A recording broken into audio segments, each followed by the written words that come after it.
Bocah tenggelam ditemukan tewas. Ratusan rumah terendam banjir.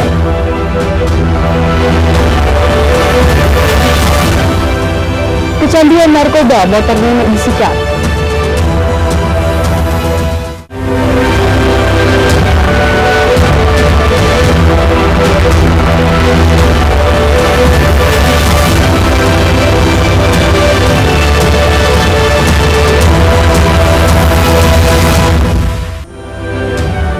Horas, selamat pagi pemirsa, Aidi Sudut kembali menyapa Anda.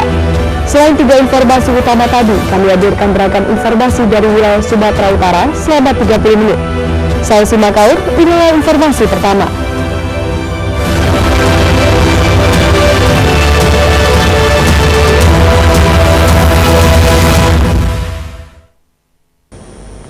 Pemirsa, bocah yang hilang tenggelam di Sungai Padang Sabtu lalu akhirnya ditemukan dalam kondisi tidak bernyawa pada Senin pagi kemarin. Pihak keluarga korban langsung menangis histeris saat melihat jasad korban dievakuasi menggunakan perahu.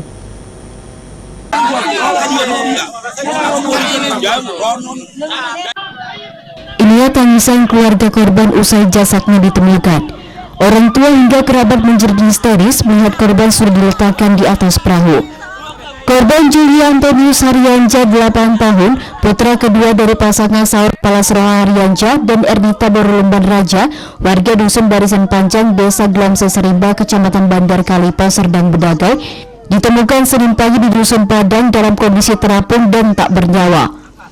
Korban dinyatakan hilang Sabtu saat mandi bersama teman-temannya. Penjumpaan mayat tadi kami di tangkahan Desa Jelam Sungai Baru, timbulnya jarak 200 meter dari tempat berdiri kami. Terus ditengok kawan pakai sampan kecil, diperhatikan, kusuruhlah sama yang menyerempet itu, perhatikan dulu atau doronglah ke pinggir dan kita masukkan ke bot. Nah, sampailah diserempet mayat ini dibuka rumah menantuku. Setelah kami suruhlah kawan kami guni plastik, kami masukkan dia ke dalam sampan. Terus kami bawa kemari. Telah ditemukan oleh seorang warga yang sedang beraktivitas di Sungai Serima. Orang yang menemukan tersebut melihat mayat tersebut sudah mulai mengapung dan sudah mulai bergerak arah ke hilir. Atas penemuan tersebut, laki-laki tersebut memberitahukan ke masyarakat dan langsung masyarakat bersama-sama mengangkat mayat tersebut dari sungai dan sekarang sudah berada di kediaman orang tuanya.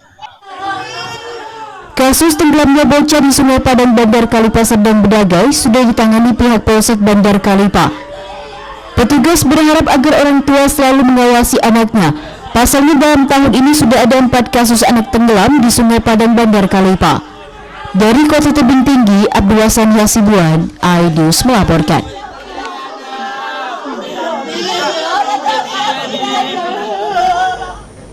Pemirsa, seorang pria di Mandailing Natal nekat memajang video istrinya yang tengah melakukan hubungan intim dengan dirinya di media sosial. Menurut pelaku, hal ini dilakukannya hanya karena sakit hati dengan sang istri yang kabur dari rumah hanya karena masalah rumah tangga. Akibat perbuatannya, pelaku pun langsung ditangkap polisi dan dijerat dengan Undang-Undang ITE dan pornografi.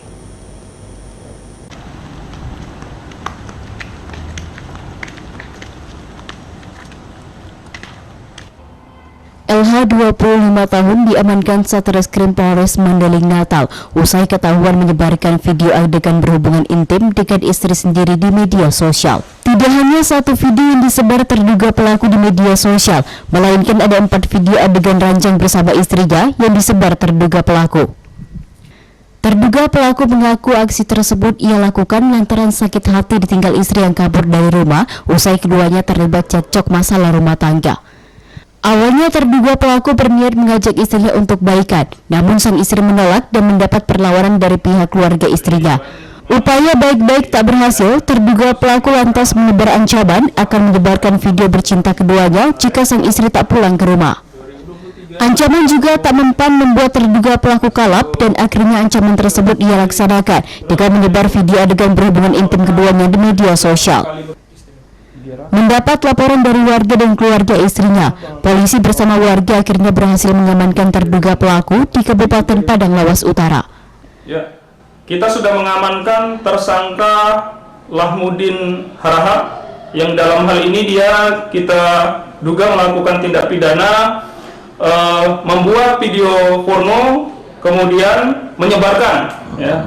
Jadi video ini dibuat bersama dengan istrinya. Mereka saat berhubungan di situ dibuat. Kemudian karena istrinya ini tidak pulang setelah pergi ke rumah orang tuanya, sehingga pergi kenapa cekcok gitu? Pergi karena ada miskomunikasi atau cekcok di rumah tangga. Kemudian di bulan Agustus si tersangka sebarkan melalui akun Facebook istrinya atas nama Siti Aisyah. Polisi juga mendapat informasi lain yang menyebut tersangka merupakan seorang residivis atas kasus yang sama setelah sebelumnya juga merekam dan menyebarkan video adegan mesum dengan pacarnya saat keduanya berselisih. Dari Mandailing Natal, Ahmad Hussein Lubis, iNews melaporkan. Pemirsa, Satres Narkoba Polresta Deli Serdang kini sedang memburu bandar narkoba sekaligus pemasok narkoba ke salah seorang kurir di Deli Serdang, yakni AG 27 tahun, dengan barang bukti sabu sebanyak 9.592 gram.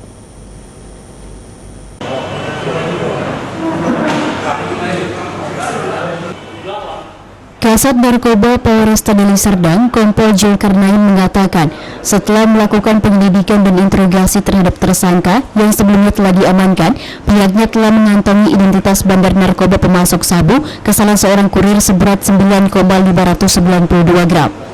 Sebelumnya, polisi terlebih dahulu sudah berhasil menangkap residivis pengedar narkoba inisial AG 27 tahun di Jalan Sudirman, Desa Palu Kemiri, Kecamatan Lubuk Pakam, Kabupaten Deli Serdang. Berikut barang bukti sabu sebanyak 9,592 gram. Keberhasilan petugas Sat Narkoba Polresta Deli Serdang berkat adanya informasi dari masyarakat akan ada bandar sabu yang akan bertransaksi di Jalan Sudirman, Desa Palu Kemiri, Kecamatan Lubuk Pakam, Kabupaten Deli Serdang. Mendapat informasi tersebut, polisi kemudian melakukan penyelidikan.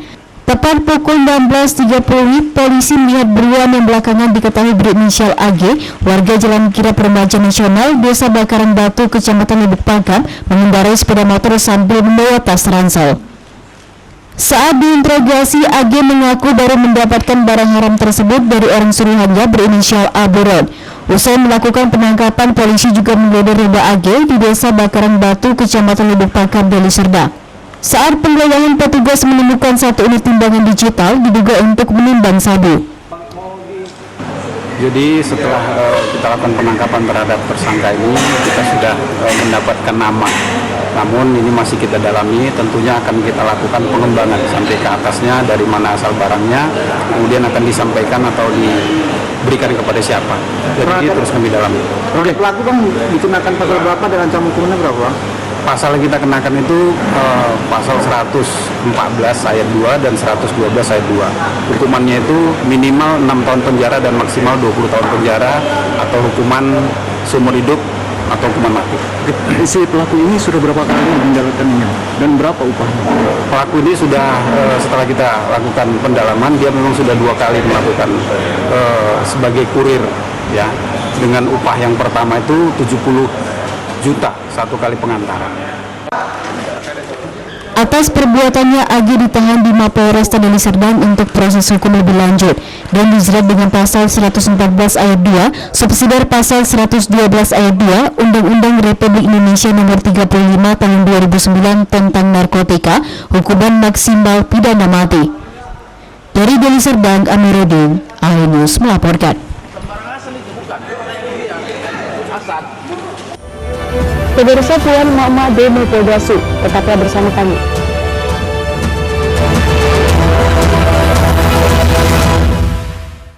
Mengupas makna dan tafsir Al-Quran bersama ulama terkemuka tanah air. Qaumum min qaum khairun minal yadis suflah. Nggak bakal bisa dibayar oleh dunia dan seisinya. Jelas, lugas untuk kehidupan sehari-hari. Di antara yang merusak hati adalah buruk sangka. Wa aqimus salah wa atuz zakah. itu pun sejajar dengan jihad fisabilillah. Cahaya Hati Indonesia, Sabtu dan Minggu pukul 12 siang di iNews.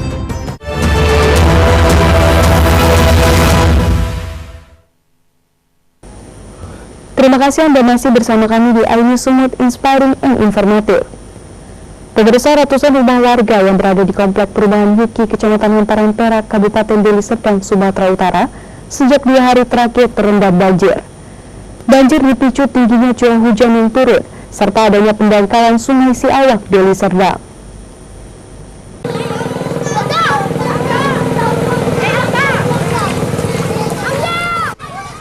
Ratusan rumah di Dusun Enak, Komplek Perumahan Yuki, Kecamatan Hamparan Perak, Kabupaten Deli Serdang terendam banjir. Ketinggian air di permukiman warga hingga mencapai setengah meter. Selain menggenangi rumah warga, banjir juga merendam sejumlah area pertanian milik warga. Meski tak ada memakan korban jiwa dalam peristiwa tersebut, namun ketinggian air menyebabkan aktivitas warga sempat menjadi terganggu. Menurut Kepala Desa Hamparan Perak Muhammad Halbi, selain tingginya curah hujan yang turun, banjir ini juga disebabkan adanya pendangkalan di Sungai Siawak. Dirinya berharap Bupati Deli Serdang dapat memperhatikan kondisi warga yang mengalami musibah kebanjiran. Selain itu, warga juga berharap agar Pemkab segera melakukan pengerekan di aliran Sungai Siawak karena sudah terjadi pendangkalan. Yaitu pendangkalan Paret Siawak, ya, pendangkalan Paret Siawak yang sudah begitu lama. Kita mengharapkan respon dari Kabupaten Deli Serdang, dan kita upaya sudah memasukkan permohonan tersebut melalui anggota Dewan.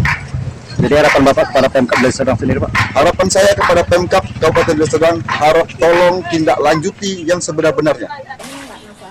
Hingga kini banjir masih merendam ratusan rumah warga. Warga berharap pihak pemerintah Kabupaten Deli Serdang segera memperbaiki saluran air yang tersumbat serta memberi bantuan kepada warga. Dari Deli Serdang, Amiruddin, iNews melaporkan. Pemirsa, puluhan ibu-ibu pengajian berunjuk rasa di depan kantor Polda Sumut. Mereka mendesak polisi menangkap pemilik ruko yang menyediakan tempat lokasi judi online. Unjuk rasa ini digelar buntut penggerebekan judi online di salah satu ruko kawasan Medan Johor pada bulan Juni lalu, di mana 10 orang dibekuk dalam penggerebekan ini.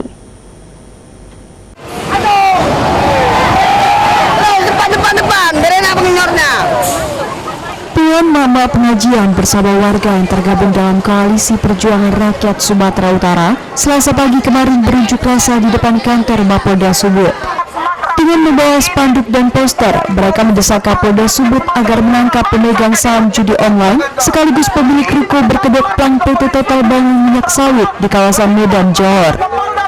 Sebelumnya Polda Sumut bersama Polsek Deli Tua pada bulan Juli 2023 lalu menggerebek lokasi ini karena menjadi tempat beroperasinya permainan judi online.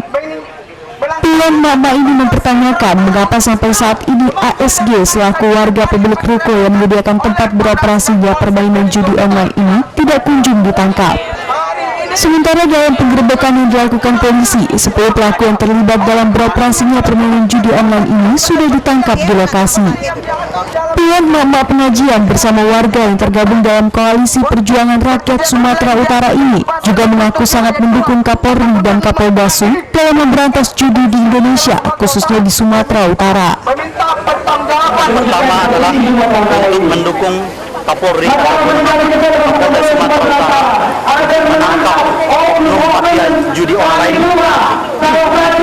di mana ada salah satu perusahaan yang bermoduskan yang membuat satu ruko di mana ruko itu dijadikan salah satu judi online, usaha judi online di dalamnya. Maka kami datang ke sini untuk mendukung Kapolda Sumatera Utara ataupun Kapolri khususnya untuk menangkap pemilik ruko tersebut dan yang mempunyai saham di judi online tersebut. Masa mama bersama warga ini pun berjanji akan terus melakukan aksi unjuk rasa jika pihak Polda Sumut tidak juga menangkap dan memeriksa pemilik tempat lokasi judi online ASG dan para pemegang saham judi online tersebut yang diketahui warga berinisial R dan A. Dari Medan, Said Ilham, iNews melaporkan. Pemirsa, sama halnya di sejumlah daerah di Sumatera Utara, harga beras juga mengalami kenaikan yang cukup signifikan di Kabupaten Mandailing Natal. Tidak hanya itu, beras juga mengalami kelangkaan dan hanya beberapa warung penjual sembako yang masih memiliki stok meski jumlahnya yang tergolong sedikit.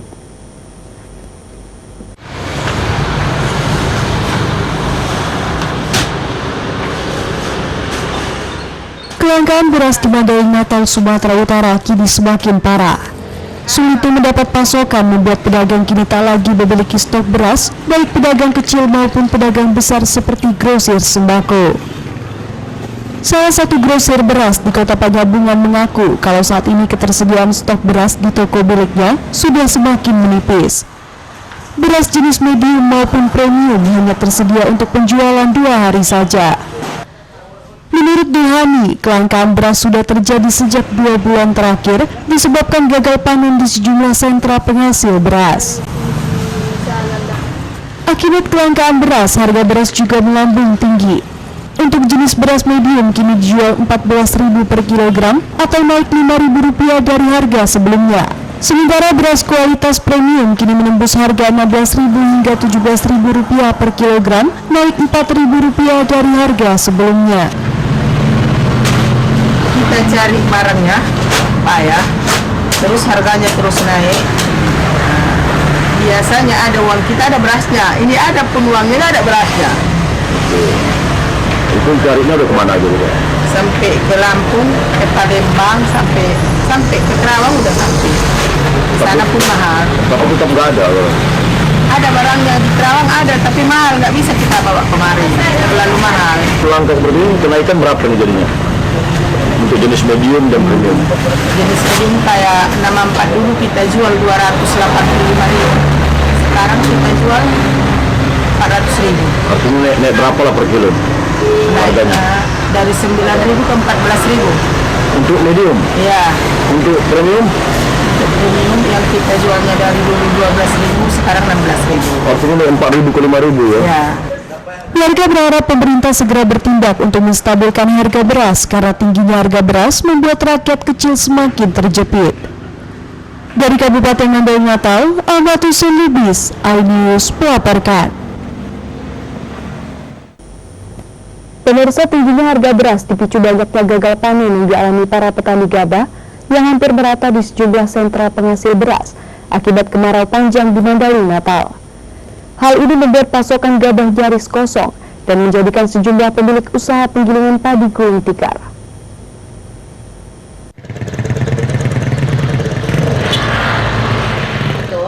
Sudah sebulan terakhir, ketersediaan gabah terus menurun di Mandailing Natal, Sumatera Utara akibat gagal panen yang dialami sejumlah sentra penghasil beras dampak kemarau panjang.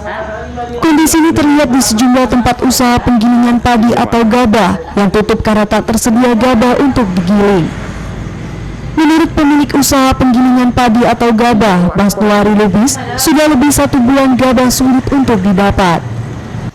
Meski telah mencari ke daerah lain, namun tetap saja gabah tak didapat karena sejumlah sentra penghasil mengalami gagal panen. Lantaran nggak ada apa-apa gabahnya, payah. Luar kampung pun nggak ada yang panen. Udah berapa lama nih Wak kayak gini Wak? Kira-kira sebulan inilah. Sebulan ya Wak ya? Biasa banyak nggak kita giling ini? Banyak lah, mudah-mudahan. Alhamdulillah banyak. Tapi sebulan ini? Agak-agak berkurang. Dari mana aja gabah kita nih Wak? Dari apa? Dari Pasaman, Panti, contohnya dari Panti. Usaha penggilingan gabah milik Mas Nuari Lubis ini sudah berdiri sejak puluhan tahun yang menjadi penopang hidup keluarganya. Di tempat usaha ini, gabah didatangkan dari berbagai tempat, baik petani lokal maupun luar daerah, kemudian digiling dan beras yang dihasilkan dijual kembali ke para pedagang. Mas Nuari mengaku memperoleh keuntungan usaha dari selisih penjualan beras setelah digiling dengan pembelian gabah dari para petani. Dari Madinah, Ahmad Hussein Lubis, iNews melaporkan.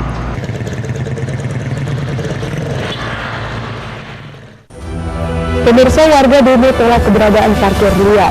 Tetaplah bersama kami.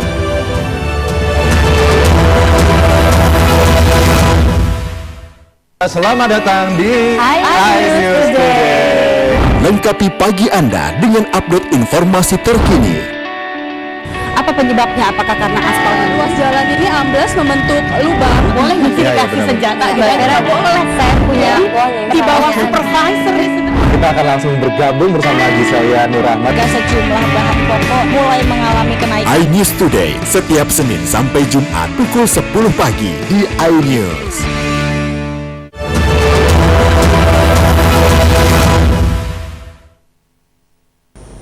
Terima kasih Anda masih bersama kami di iNews Sumut Inspiring and Informatif. Pemirsa tidak memiliki uang untuk membeli narkoba. Seorang pemuda tega mencuri sepeda motor seorang nenek yang pernah menampung pelaku untuk tinggal di rumahnya. Pelaku masuk ke areal rumah korban setelah mengendap di balik pohon dan melompati pagar sebelum akhirnya membawa kabur motor metik curiannya.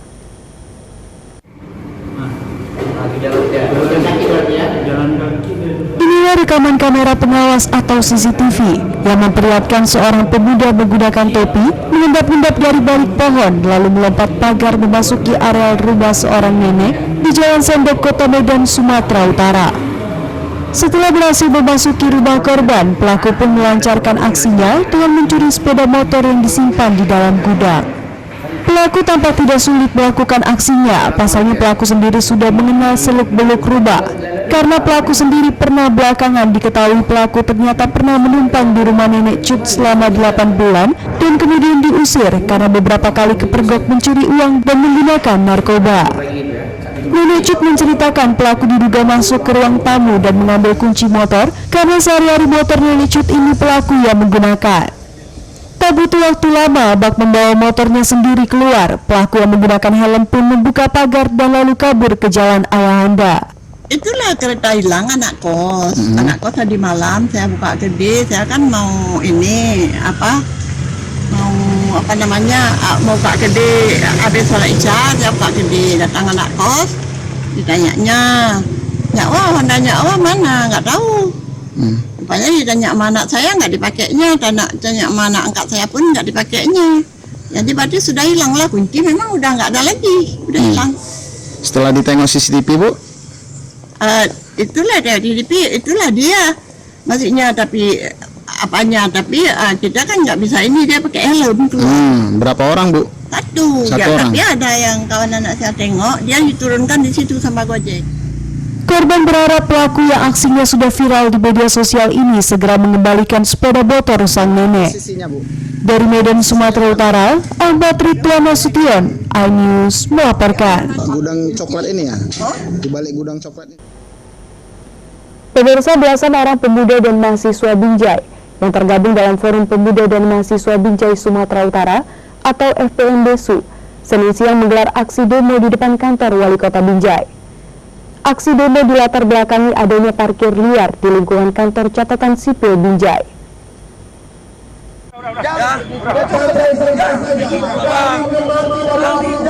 Aksi demo Forum Pemuda dan Mahasiswa Binjai Sumatera Utara atau FPMBSU menolak keberadaan parkir liar di kantor catatan sipil Kota Binjai sempat diwarnai kericuhan setelah polisi mencoba mengamankan paksa seorang peserta demo yang hendak membakar ban di tengah aksi unjuk rasa. Dalam orasinya, para demonstran memprotes keberadaan praktek parkir liar di lingkungan kantor catatan sipil Binjai, serta aksi pemukulan seorang aktivis pemuda Kota Binjai di sekitar kantor Capil Binjai. Menurut massa pendemo, areal kantor pemerintahan bukanlah objek pajak yang dikenakan retribusi parkir. Kehadiran massa Forum Pemuda dan Mahasiswa Binjai langsung disambut keamanan dari Satpol PP Binjai dan Polisi Polres Binjai dengan menutup pintu gerbang masuk ke kantor Wali Kota Binjai. Dalam aksinya, Forum Pemuda dan Mahasiswa Binjai juga meminta Wali Kota Binjai mencopot Kepala Dinas Catatan Sipil Kota Binjai karena membiarkan pungutan parkir liar di lingkungan kantor catatan sipil Binjai. Hari ini kita mengucapkan masalah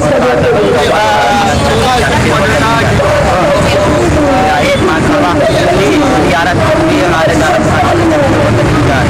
Kita ketahui bahwasannya dilarang oleh pemerintah pusat untuk memungut parkir di dalam pemerintah daerah. Namun hari ini yang terjadi selama bertahun-tahun sampai hari hari ini masih ada juga terlihat di dalam. Meski sudah beberapa jam berunjuk rasa, namun Wali Kota Binjai maupun perwakilannya tidak satu pun datang menanggapi aspirasi para pengunjuk rasa. Mereka pun berjanji akan berunjuk rasa dengan massa yang lebih besar bila tuntutan mereka tidak segera ditindaklanjuti. Dari Binjai, Muhammad Jainal Tanjung, iNews melaporkan.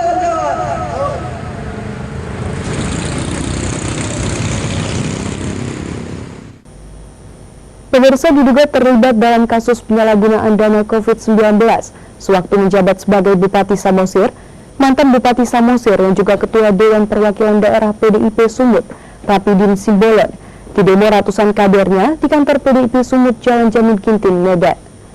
Mereka menuntut Rapidin Simbolon mundur dari jabatannya agar kasus korupsi yang menimpanya kelak tidak berdampak dengan pencapresan Ganjar Pranowo di Pilpres 2024 mendatang.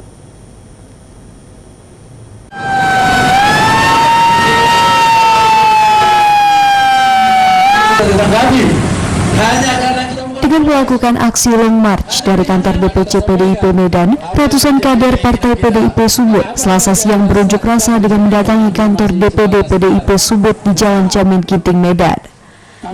Dalam orasinya, massa yang tergabung dalam Forum Keluarga Besar PDIP Sumatera Utara ini mendesak Ketua DPD PDIP Sumatera Utara Rapidin Simbolon agar mundur dari jabatannya sebagai Ketua DPD PDIP Sumut. Pasalnya kasus penyalahgunaan dana COVID-19 sewaktu Rapidin Simbolon menjabat sebagai Bupati Samosir telah mencoreng nama partai. Masa tidak ingin nanti keterlibatan Ketua DPD PDIP Sumut Rapidin Simbolon dalam kasus korupsi sewaktu menjabat sebagai Bupati ini berdampak dengan pencapresan Ganjar Pranowo pada Pilpres 2024 mendatang. Masa meminta Rapidin juga mengklarifikasi keterlibatannya dalam kasus penyalahgunaan dana COVID di Kabupaten Samosir yang sudah menyebabkan beberapa pejabat di Kabupaten Samosir ini kini ditahan. Dalam aksinya, masa juga mengancam akan menduduki kantor DPD PDIP Sumut jika Ketua DPD PDIP Sumut Rapidin tidak menggubris desakan mereka. Betul tidak? Mengadakan aksi pada hari ini di sini adalah supaya Pak Rapidin, Ketua DPD PD Perjuangan Sumatera Utara ini mau mengklarifikasi persoalan yang bersangkutan tentang dirinya. Klarifikasilah. Kalau memang beliau salah, ya lakukanlah, letakkanlah jabatan supaya tidak jadi bahan goreng-gorengan. Ini tahun politik, akan berbahaya dan akan berdampak nanti apabila digoreng-goreng terus oleh elemen-elemen lain.